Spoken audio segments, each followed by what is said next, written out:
Hello and welcome to another Pauper video. Today we're discussing the Magic Online 5-0s. In all the leagues, every 5-0 gets posted. So you're going to see here what that metagame looks like for the winners and what some spicy decks are.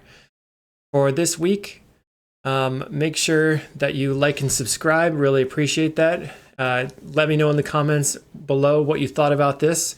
If you want sideboard guides for familiars or poison or Altertron, check out my Patreon, which is patreon.com/kalikaiz. And make sure to check out cardmarket.com, the largest seller of Magic the Gathering cards in Europe. You want to get a battle box and make one of these sweet decks.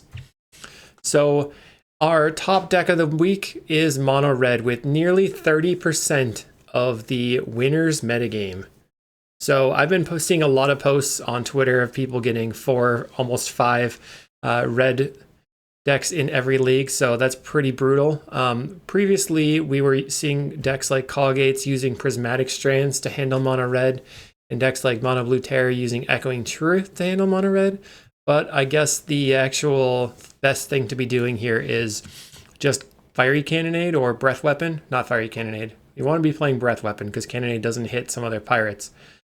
So the other most successful decks were not playing that, but Affinity is up there. So it's really interesting this week because we see Mono Red just blazing away everybody. And then the second most played deck, most trophy deck is Walls with 13, which I did not expect. 10% of the metagame being Walls is crazy. And I guess people were just highly successful, which is good to see. Then we have Affinity in third place with 11 and Colgates. Then at 8 trophies, then Mono Blue Terror, Rakdos Madness, Jeskai Ephemerate. It kind of falls off from there. Interesting to know, we did not see any Goblin combo this week. So let's check out the day by day. On day 1, the most played deck, or most trophy deck was Affinity. And then we have Walls at 2, Colgate at 2, Jeskai Ephemerate at 2, and then Dimir Fairies at 2. One-ofs for Mono Red, Mono Blue Terror, Rakdos Madness Burn, Gardens, Dredge, Dimir Control, so control deck, not the terror deck. Blue-White Familiars, Mono Red Blitz from Jordanescu, which I like to call the Jordanescu Blitz, and a Tireless Tribe. So this is your classic Grixis Affinity with the one of Metallic Rebuke. They seem to be playing some number of Nile Spellbombs main, I guess, for the Mono Blue Terror matchup. Not really sure exactly why they're doing that. We see a Tireless Tribe trophy from Gianlupo, who's playing Benevolent Bodyguard to give their creature protection, with 4 Tribe, 4 Hawk, and then Brainstorm to get value off the Squadron Hawk for extra cards, as well as playing the Whiteout as only a 2-of. Merchant Scroll can grab your Inside Out and Shadow Rift, and then Dizzy Spell can transmute to get your Tireless Tribe, which is pretty sweet. Here's the Kiln Fiend deck by Jordanescu. This deck is like half Kiln Fiend kill you with Immolating Soul Eater and Kiln Fiend, or go wide or tall with Ekro and Crusader and Satyr Hoplite, which are heroic creatures. And then he's got Simian Spirit Guide to get things out quickly. But one thing I thought was crazy is he has 2 Raking Claws, which is target creature gains double strike until end of turn and has cycling. So this basically makes this a 6-teamer Battle Rage deck, which is kind of a beating. Also 1 Lotus Petal there. Interesting. So he's on 5 ways to get +1 on turn 1. All right, that is day 1. Moving on to day 2, we have 3 Mono Red trophies, 3 Affinity trophies, and the rest are just 1-ofs with Walls, Colgates, Blue Terror, Rakdos Madness Burn, Izzet Terror, Mono Black Control again, Tron for Flickertron, and a Spicy Slivers deck. So we're picking up a Mono Red Synthesizer. All of the Brazilian grinders have just been spamming Mono Red and making tons of trophies, as we saw. And this one is playing 16 creatures with 2 Goblin Grenades, 4 Blast, 4 Bolt, so 10 burn spells, and then 2 Reckless Impulses and 1 of Fire Blast, so cutting on the Seal of Fires. And then really hard in the against Affinity with 3 Gorilla Shaman, 4 Smash to Smithereens. They've got 4 End the Festivities, and then 4 Relic of Progenitus for the Mono Blue matchup. So no Pyroblast at all. This Ephemeratron by Bombage, pretty stock it looks like. But But you know, good to see someone succeeding with Tron. Everybody likes playing that deck, if not playing against it. Then we have Slivers by Seasons of Mist. This person has been trying a bunch of decks, they said, but Slivers can definitely overrun you. And I know there's definitely some Slivers diehards out there who would love to see this one. It uses pump slivers like Muscle Sliver and Predatory Sliver to give your creatures all +1/+1 and make everything huge, and then just attack. It's got Hunter Sliver for Provoke, but no Ping Sliver, I guess. Masked Vandal for Affinity. And then we see the Mono Black Control, which is similar to the Gardens deck, but playing Ill-Gotten Inheritance as their win con over something like the Initiative. Alright, on day 3 we see 5 mono red, so taking off like crazy, and 4 Cogate. So it's kind of like the back and forth mono red versus Cogate all day. Then 2 walls, 1/ofs for Terror, Rakdos Madness, Jeskai Ephemerate, Golgari Gardens, White Weenie, Dimir Control, Dimir Fae, a Ponza deck, Mono White Heroic popping up, and then we see a Bogles and a Turbo Fog. So going up to the top of the day, we see Turbo Fog from Intellectual. This appears to be pretty stock, nothing crazy. They're playing 2 Bajuka Bogs in the main deck, probably because of the Terror decks. And then they can just flash it in with something like Growth Spiral. So if it's in their hand, they just Growth Spiral it in for a blowout, especially if you're playing some sort of graveyard-based deck. Walls combo here from Live BR. They're another Brazilian. Just straight up combo you out. No real side plan here. Valakut Invoker is the win con of choice.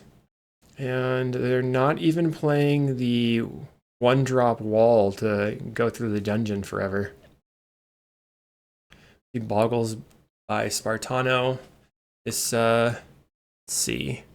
We've got 2 Cartouche of Solidarity for Edicts. Spirited Companion is something that doesn't get played that much. It says when it enters the battlefield, draw a card. It's nice to have a cantrip and a creature if you definitely need it, but I don't think it's good to suit that one up.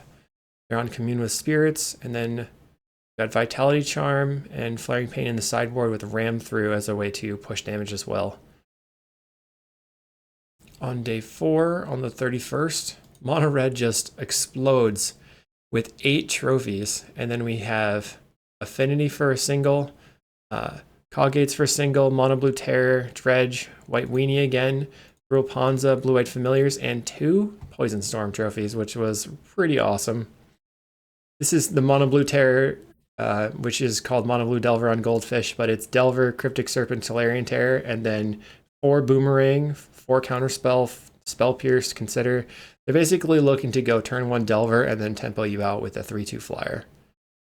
The Poison Storm, Tony Scaponi, a Legacy specialist, has been working on playing Poison Storm because he's preparing for a content creator event in June.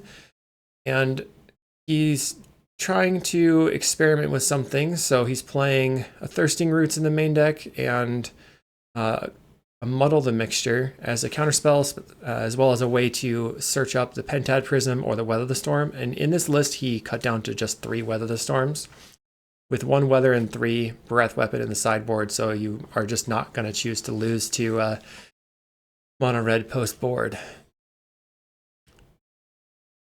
We saw a couple of White Weenies throughout the week. Nothing too crazy. This Great Sword of Tyr is kind of a card that I think gets overlooked. It's +1/+1 counter on it whenever it attacks and tapped up to 1 target creature defending player controls with equip for 1. So it's going to continuously grow your creatures as long as you're continuously attacking and kind of make your opponent's life miserable with the blocks. They've got a Boros Garrison as well to get a little bit of card advantage out of their mana base. On the 1st of June, we see 7 mono red and 5 walls. So that's really where the walls took off, is one day of just crushing everybody with walls. Pretty cool.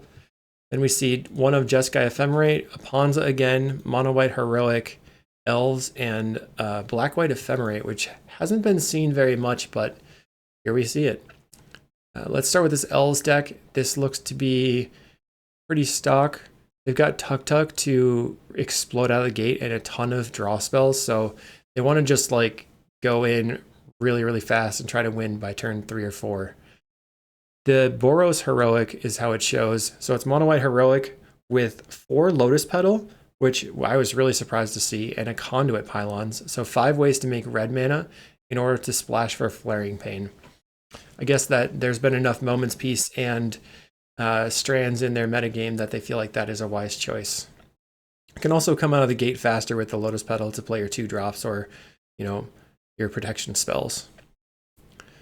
The Orzhov Ephemerate. So this deck is playing kind of like the Black-White Blade, but they're playing Fleshbag Marauder as a ETB Edict, Chittering Rats that they can Ephemerate, and then 2 of Ephemerate and 2 Supernatural Stamina. So they can like Supernatural Stamina their Fleshbag Marauder and just get a double Edict. Also Feign Death. So 5 Ephemerate effects. So is there any other... They just seem to be like on this flicker plan, grindy flicker plan to kill your opponent. Kind of cool. On the 2nd of June, we get to more of a flat metagame with 3 mono red, 2 walls, 2 affinity, 2 terror, and 2 Dimir control again. Then 1 ofs for Rakdos Madness, Jeskai Ephemerate, Dredge, blue-white familiars, and Spicy Pestilence. So here's the Pestilence deck by Alvatar. This plays 8 Inspectors, 1 Cleric, 4 Skyfisher, and then a Guardian of the Guild Pact. And he's actually splashing red for Terminate, 2 of Terminate, and playing the Gates package. So the Gates can turn all of your dinky creatures into win cons, and then it also like really pressures with the Guardian of the Guild Pact. And only 2 of Pestilence in the deck, but as soon as Pestilence makes it into the deck, you know it's a Pestilence deck. Familiars by Van 3. This is a pretty stock Familiars playing Seagate Oracles and Meeting of Minds to really get out early and draw a lot of cards and be pretty explosive, so that Murmuring Mystic's going to spew out a bunch of birds and you can take over from there. They're playing 2 counter spells, so it looks to be pretty much the deck that I've been playing. Hydroblast, 2 more counter spells, only 3 Dust to Dust in the sideboard. Let's move on to the last day. On the last day, we had a total of 9 Cold Oath to Burn mono red trophies. So for the people that think this deck is dead, it is certainly not dead. You should be packing all of your hate.